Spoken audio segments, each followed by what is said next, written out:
అందరికీ నమస్తే అండి. ఈ శ్రావణ మాసంలో వచ్చే పౌర్ణమి ముందు వరలక్ష్మి వ్రతం పూజ నేను ఏ విధంగా చేశానో మీకు ఈ వీడియోలో చూపిస్తాను.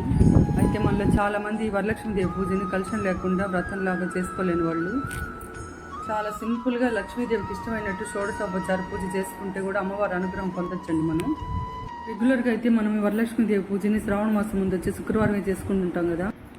ఈ పూజ మనం ఈ శ్రావణ మాసంలో ఎప్పుడైనా చేసుకోవచ్చండి. ముఖ్యంగా అయితే మనం పౌర్ణమి ముందుగా వచ్చే శుక్రవారం చేసుకుంటే చాలా మంచిది. మనం అమ్మవారికి పూజ చేసే 2 days ముందుగానే కొన్ని ప్రిపరేషన్స్ చేసి పెట్టుకుంటే మనకి ఈ పూజ చేయడం చాలా ఈజీ అయిపోద్దండి. సో నాకు తెలిసిన కొన్ని ఈజీ మెథడ్స్ ఈ వీడియోలో మీతో షేర్ చేసుకుంటానండి. అందువల్ల మీరు ఈ వీడియోని స్కిప్ చేయకుండా ఫుల్గా చూడండి. మనం ఈ అమ్మవారికి పూజ చేసి ఒకరోజు ముందుగానే కిచెన్ రూము, పూజ రూము, మన ఇల్లంతా శుభ్రంగా పూజ లేకుండా తుడిచిపెట్టుకోవాలండి. అంతేకాకుండా మన గుమ్మాన్ని, తలుపుల్ని కూడా శుభ్రంగా తుడిచిపెట్టుకోవాలి. నేనైతే పూజకి సంబంధించిన వస్తువులన్నీ లిస్ట్ రాసుకొని ముందుగానే తెచ్చుకుంటాను.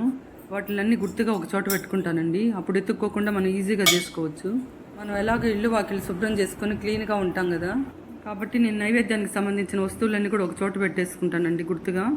మన నైవేద్యానికి కావాల్సిన బెల్లం అలాంటివి అయితే ముందుగా దంచి పెట్టేసుకుంటానండి. ఇలాంటి ముందుగా రెడీ చేసి పెట్టుకుంటే మన నైవేద్యం చేయడం చాలా సులభంగా ఉంటుంది.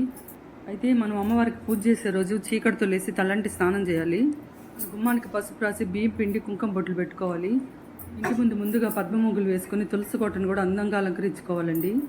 అలాగే గుమ్మానికి బంతిపూలు, మామిడాకు తోరణం అంతా అలంకరించుకోవాలి. కాబట్టి ఇలాంటి కొన్ని పనులు మనం ముందు రోజు సాయంత్రమే రెడీ చేసి పెట్టుకున్నాం అనుకోండి, ఆ రోజు పూజ చేయడం మనకి చాలా ఈజీగా ఉంటుందండి. నెక్స్ట్ నైవేద్యం చేసేటప్పుడు స్టవ్ను శుభ్రంగా తుడిచి పసుపు, కుంకుమ, పూలతో అలంకరించుకోవాలి. ముందుగా నైవేద్యానికి రెడీ చేసుకొని తులసి కోట దగ్గర దీపం పెడతాను. పనులని చేయాలంటే నా ఒక్కదాని వల్ల కాదండి, అందుకని ఇంట్లో వాళ్ళ హెల్ప్ కూడా తీసుకుంటాను. ఈ నైవేద్యాలు రెడీ అయ్యే లోపల నేను అమ్మవారికి కలశం పెడతానండి. ముందుగా కలశం పెట్టే ప్లేస్ని ఆవపంచుతో కానీ పసుపు నీళ్ళతో కానీ శుద్ధి చేసుకోవాలి. నేను ఈ వరలక్ష్మి వ్రతం స్టార్ట్ చేసినప్పటి నుంచి పూజ రూమ్లోనే కలశం పెట్టే అలవాటు, అందుకని అలాగే ఇప్పుడు కూడా పెడుతున్నాను. కలశం పెట్టే ప్లేస్లో ముందుగా బియ్యం పిండి, పసుపు కుంకుమలతో ముగ్గు వేసుకోవాలి. దానిపైన బ్లౌజ్ పీస్ వేసి బియ్యం కూడా కొంచెం పోసానండి. ఇప్పుడు బియ్యం పైన స్వస్తికు ఓం గుర్తులు వేసాను. నెక్స్ట్ మనం కలశం పెట్టేదానికి ఎవరెవరి శక్తి తగ్గట్టు రాగి, ఇత్తడి, వెండి చెంబులు వాడచ్చండి. కొంతమంది వాళ్ళ అలవాటు ప్రకారం అష్టలక్ష్మి చెంబులు కూడా వాడతారు. ఇప్పుడు ఈ కలశం చెంబుని పసుపు కుంకుమతో అలంకరించి శుద్ధ జలం వేయాలి. ఇందులో రూపాయి కాయను కూడా వేయాలండి. ఇందులో సుగంధ ద్రవ్యాలు కూడా యాడ్ చేసి మామిడి ఆకులతో అలంకరించి నెక్స్ట్ కొబ్బరికాయకి పసుపు కుంకుమలు కూడా అలంకరించుకోవాలి. ఇప్పుడు ఈ కొబ్బరికాయని అమ్మవారిగా భావించుకొని మనకి ఇష్టం వచ్చినట్టు అందంగా అలంకరించుకోవాలండి. ఈసారి నాకు కొంచెం హెల్త్ ప్రాబ్లం ఉన్నిందండి, అందుకని సింపుల్గా చేశాను. సో నేను మీకు ఈ వీడియోలో పూజా విధానం అంతా చూపించలేకపోతున్నానండి. నెక్స్ట్ ఇంకో వీడియోలో నేను చేసే పూజా విధానం కూడా చెప్తానండి. ఇప్పుడు మనకి నచ్చిన విధంగా అమ్మవారిని అలంకారం చేసుకోవచ్చు. నేనైతే ఈ విధంగా సింపుల్గా చేసుకుంటానండి. మన శక్తి, ఓపిక తగ్గట్టు అమ్మవారిని అలంకరించుకోవచ్చు. ఇలా కొత్త బ్లౌజ్ పీస్ తీసుకొని ఫ్రిల్స్ పెట్టి అమ్మవారికి శారీలా కట్టేయచ్చండి. ఇది రాని వాళ్ళు టైలర్ దగ్గర ఇస్తే నీట్గా కుట్టించేస్తారు. మనం అమ్మవారి రూపు పెట్టకముందే కొన్ని ఆభరణాలతో అలంకరించుకోవాలి. మన దగ్గర అమ్మవారి రూపు ఏమన్నా ఉంటే కలశం పైన కొబ్బరికాయపై అమర్చుకోవాలండి. నెక్స్ట్ ఇప్పుడు అమ్మవారికి అంతా ఇలా అలంకారం చేసుకున్న తర్వాత పసుపుతో గణపతిని, గౌరమ్మని కూడా రెడీ చేసి పెట్టుకోవాలి. ముందుగా మనం గణపతి స్వామిని ధూపదీప నైవేద్యాలతో పూజించాలి.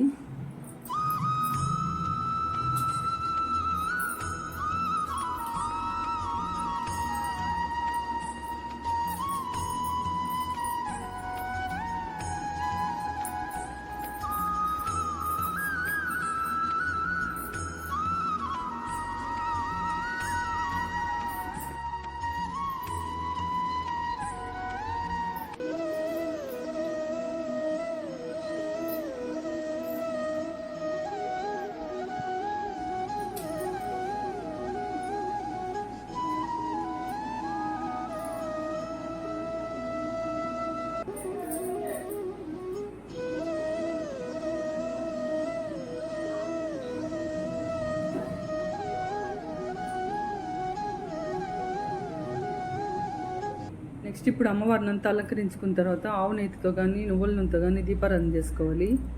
మనకి అమ్మవారి పూజకి ఆవు నెయ్యి అయితే ఎంతో శ్రేష్టం అండి.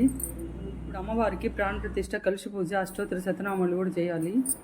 నెక్స్ట్ పూలతో కానీ తమలపాకులతో కానీ తోరణ పూజ చేసి తోరణం కట్టుకోవాలండి. అలాగే మనం ఈ అమ్మవారి పూజలో మన శక్తికి తగ్గట్టుగా పసుపు, కుంకుమ, గాజులు, కొత్త వస్త్రాలు, ఆభరణాలు కూడా సమర్పించాలి. ఈ పూజలో ముఖ్యంగా అమ్మవారికి నానబెట్టిన పచ్చి శనగలు సమర్పిస్తారు. వీటితో పాటు మనం తయారు చేసిన మిగతా నైవేద్యాలు కూడా సమర్పించాలి. నెక్స్ట్ ఇప్పుడు అమ్మవారికి కొబ్బరికాయ కొట్టి కర్పూరం వెగిలించి సాంబ్రాణి దుప్పం కూడా వేయాలి. ఇప్పుడు మన వరలక్ష్మీదేవి పూజ అయిందాక ఏం ఆహారం తీసుకోకూడదండి. పూజ అయిన తర్వాత మనం భోజనం చేయొచ్చు. అది కూడా ఒక్క పూటే భోజనం చేయాలండి. రెండో పూట పండ్లు కానీ పలహారాలు కానీ తీసుకోవచ్చు.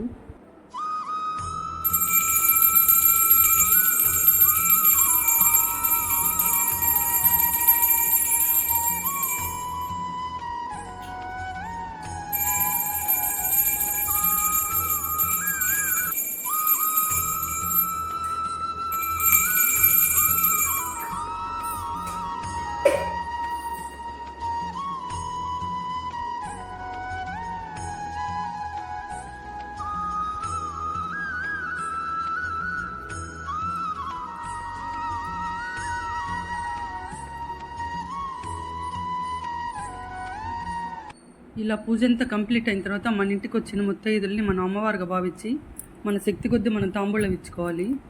సో ఈ విధంగా ఈ శ్రావణ మాసం చాలా సింపుల్గా నేను వరలక్ష్మి అమ్మవారికి పూజ చేశానండి. మనందరికీ వరలక్ష్మి అమ్మవారి అనుగ్రహం కలగాలని మనస్ఫూర్తిగా కోరుకుంటున్నా. అంతే అండి ఈ వీడియో మీకు నచ్చినట్లయితే లైక్ చేయండి, షేర్ చేయండి, సబ్స్క్రైబ్ చేయండి. మళ్ళీ నెక్స్ట్ వీడియోలో కలుద్దాం. బాయ్ అండి. Thanks for watching.